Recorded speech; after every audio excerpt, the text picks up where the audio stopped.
obrigada e desde já muitos parabéns também. Muito obrigada, muito obrigada. Nós somos assim, nós vamos crescendo. E então, qual é que é o papel da Inês aqui neste projeto e neste grupo? Bem, para já sou a única de toda a rede Amamenta que não sou conselheira de aleitamento materno. Pronto. Por isso convém esclarecer, porque por É vezes as pessoas excluída. dizem eu preciso de falar sobre, não sou eu nessa área.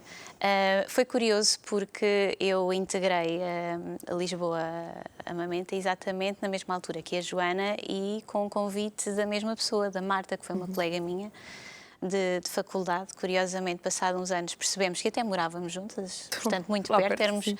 vizinhas, e começámos a falar. Eu já trabalhava na área da parentalidade, portanto, eu sou psicóloga clínica e da área infantil, e começámos a falar e ela achou que fazia sentido juntar-me exatamente à Amamenta Lisboa por estas questões, porque existem muitos pais, existem muitas questões relativamente ao desenvolvimento e não só em termos de psicologia, nomeadamente em termos de exaustão e depressão pós-parto, e que são assuntos extremamente delicados e importantes e que podem pôr em causa a amamentação. Aliás, nós sabemos atualmente que uma das causas mais frequentes de um desmame precoce tem a ver com a saúde mental das mães, ou seja, as crenças que nós já tínhamos, a nossa história, algumas fragilidades, os medos que nós já teremos, até mesmo como é que o nosso companheiro, o pai do nosso bebê, se posiciona relativamente à amamentação, as pessoas que nos rodeiam, as experiências das nossas amigas. Quem tem uma melhor amiga que de repente ficou com o peito Começa com logo a gretas. pensar, na sua cabeça vai acontecer Exatamente, o mesmo. não, eu não vou passar por isso, ou o contrário, não é? E, portanto, quando nós conseguimos chegar a estas mães, e o grande desafio neste momento é conseguir chegar a tempo. Pois. Antes de desistirem ou antes de já criarem Exatamente. preconceito na cabeça que as impede de o fazer. Exatamente. O meu objetivo é começar a trabalhar com os pais quando eles ainda estão grávidos. Eu gosto de dizer grávidos porque é a mãe que está grávida, mas o bebê é dos dois. Não é? E fazes parte, os dois da família, assim? E os dois têm de se preparar. Existe aqui um papel muito importante para todos nós. Eu também sou mãe de duas crianças, que já estão a ficar mais crescidos, um de 6, outro de 9. A minha história da amamentação correu não muito bem, ficou muito aquém daquilo que eu gostaria. E eu fiquei sempre com aquela pena de gostava que tivesse sido diferente, gostava de ter conhecido que já existisse uma Amamenta Lisboa e gostava de ter tido este apoio. E para mim isto mexeu comigo, exatamente quando eu falei com a Marta e disse, olha, ok, faz-me todo o sentido. E acho que é mesmo importante nós falarmos destas questões. Antes mesmo, quando nós falamos da amamentação, a amamentação começa antes da primeira vez que o bebê vai à maminha. E nós muitas vezes não falamos destas questões, que existem questões antes que devem ser trabalhadas para que depois a amamentação tenha o melhor percurso, não é, possível. Sendo que, eu gosto sempre de deixar isto muito claro, as mulheres têm sempre direito a escolher se querem ou não amamentar. Claro. Isso é, para mim é muito claro. Desde que o corpo é dela, sim. Toda a informação, estando nós na posse de toda a informação verdadeira, então aí sim, temos de escolher e temos todo o direito de escolher e serão sempre boas mães à mesma. Sim. E quais é que acham que são assim, as informações base que todas as mulheres deviam de saber sobre este tema da amamentação antes sequer de começarem, ou mesmo já passando por isto, terem uma noção se quiserem engravidar outra vez ou para aconselhar outras pessoas? Eu acho que há aqui várias questões. Há quem diga, e é verdade, as crianças têm o direito a ser amamentadas, a mãe tem direito a escolher se quer ou não amamentar e a sociedade tem o dever e a obrigação de apoiar estas mães para terem as condições para o poderem fazer. E aquilo que eu vejo e eu senti na própria pele é que acabam por existir desmames porque não há condições, porque as mães estão exaustas, porque em termos de entidades empregadoras, em termos da própria sociedade, cada vez os casais estão mais, vivem mais sós, com menos rede de apoio e faz toda a diferença. Os avós trabalham também até mais Exatamente. tarde, não é? Portanto, em termos de sociedade, nós não estamos preparados para apoiar os pais quando chega um bebê. E, na realidade, as mães precisam imenso de colo, de apoio. É muito desgastante, é uma nova vida que estão a criar. É super, super desgastante fisicamente, hormonalmente.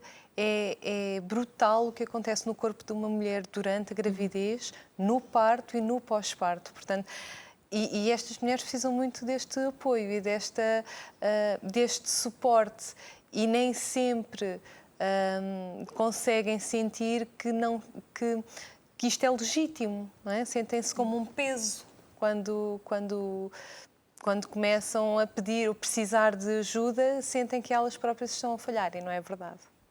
Então, que conselho é que se pode dar às mulheres? Acham que é importante frequentarem workshops, consultas, logo desde que sabem que estão grávidas? Sim, mesmo antes, mesmo quando já estão a pensar em engravidar, Sim. é importante recolherem o máximo de informação possível.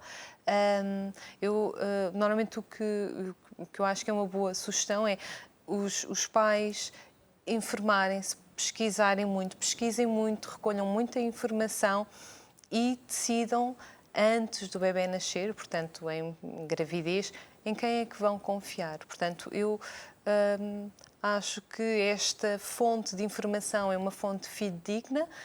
Eu acredito e confio naquilo que está escrito, porque tem bases científicas, porque vão ao encontro daquilo que eu acredito, e depois, quando o bebê nasce, quando se confrontam com as dificuldades, aí é muito importante que confiem na decisão que já tomaram, não é? De seguir por aquele caminho. Porque quando nós estamos em stress, quando nós estamos sob pressão, o nosso cérebro não funciona da mesma maneira e, portanto, começamos a decidir de forma precipitada e as decisões precipitadas normalmente Correm não mal. são... Exatamente, normalmente não são boas decisões, não são ponderadas. Portanto, temos de confiar naquilo que decidimos quando estávamos tranquilos, quando estávamos confiantes e fazer o nosso caminho o melhor possível, acreditar que estamos sempre a fazer o melhor possível com toda a informação que temos. Procurem as pessoas que confiam e procurem envolvê-las no vosso caminho de pais, na parentalidade, não é? E aí sim, já sabem, eu tenho este contacto é de confiança, se eu tiver dificuldades, então eu vou contactar. E isso tudo vai facilitar, todo esse processo vai facilitar, não é que os pais deixem de ter dificuldades, porque Sim, ser claro. pai, ser mãe Há sempre pedras no caminho, um sim. desafio, mas acho que vai facilitar muito mais as decisões, vai ajudar, vai suportar mais as decisões, vão ser mais confiantes. E quais os maiores mitos que se ouvem para aí e que são todos errados e que não ajudam nada à mulher? E a Aquele família que em si? normalmente chega mais, que tem a ver com esta ideia que eu não sou suficiente, o meu leite não é suficiente, eu não vou, que é um medo, não é? Porque nós estamos preocupados com os nossos bebés e queremos o melhor, portanto a intenção é boa, mas que por vezes vai minar aqui a nossa confiança e vai minar aqui depois todo o percurso, não é? E por vezes não... É diferente haver uma sensação, e obviamente que isto é a minha colega que fala, é a área, não é, que normalmente trabalha mais, mas muitas vezes esta questão de achar que não sou o suficiente tem por trás questões que precisam de ser trabalhadas, porque se não for na amamentação, vão acabar por Continuar na maternidade. existir exatamente noutras áreas e, portanto, deve ser trabalhada, mas essa é uma das que nos chega mais. E infelizmente continuam a ser transmitida a ideia a muitas mães por profissionais de saúde de que existem leites insuficientes, leite materno que não têm qualidade, que são fracos, que não prestam, que não alimentam o bebê. Isso não é verdade, não é verdade. Está cientificamente provado que o leite materno é o alimento ideal para o bebê e é o que lhe dá tudo aquilo que ele precisa e mais alguma coisa. Portanto, em vez de substituirmos o leite materno por outros tipos de leite, vamos tentar ajudar as mães a resolver a encontrar outros caminhos para que os bebés consigam amamentar de forma mais eficiente, de forma mais eficaz. Outro mito que frequentemente se fala, assim, o mais comum é a dor na amamentação, que no início é normal haver dor, até os mamilos ganharem calo. Não é verdade. É normal, é frequente haver ali uma sensação de desconforto, porque obviamente uma mulher que é mãe pela primeira vez, nunca amamentou, tem ali um bebê sempre na mama, é normal que seja uma sensação estranha, não tem que haver dor, não tem que haver feridas, isto significa que alguma coisa não está a correr bem e que deve ser trabalhada. Muitas vezes por questões posicionais, e aí eu ajudo as mães e ajudo a fazer uma adaptação da maneira como o bebê está a mamar. Muitas vezes peço ajuda também ali à Joana, e porque o bebê tem efetivamente alguma tensão ou alguma questão física que precisa de ser trabalhada por outro profissional. Eu até posso dar o exemplo, não interrompendo, no meu caso, já foi há 9 anos, o meu filho mais velho nasceu com o freio curto, na altura eu falei dessa questão e a resposta da parte da pediatria é: se consegue mamar, tudo bem, a questão é que era com imensa dor, sempre que ele vinha à mama, para mim era muito difícil. Tivemos de acabar por introduzir o leite artificial porque ele não estava a ganhar peso, e ele às tantas, quando vinha à maminha, parecia a pior coisa à face da terra. E, portanto, tudo isto poderia ter sido evitado se eu tivesse tido o encaminhamento e o apoio na altura. É verdade, há muitas mulheres que não sabem isto, que pensam que é suposto doer, é suposto não correr bem, eu é que tinha culpa, e é bom desmistificar também estas informações. É um processo exigente, não tem que ser... as mulheres não têm que o passar sozinhas, e não tem que ser com dor. Muito bem, nós temos umas fotos que enviaram. Vamos ver as fotos e vamos aqui comentando, ok? Certo. Então vamos lá ver as fotos.